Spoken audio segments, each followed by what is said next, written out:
ఏ బాటైనా పర్వాలేదంట, సమయంతో సాగటమే మన సింపుల్ సిద్ధాంతం.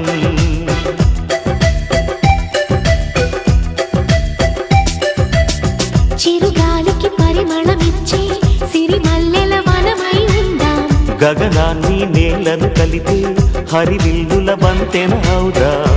ఆనందం అంటే అర్థం మనమందా, ప్రతి పూట పాటై సాగే హుషారు సరిగమలో. ఎన్నో ఎన్నో రాగాలుండే సంగీతం కాదా, చల్లకి నవ్వుల కేరింత.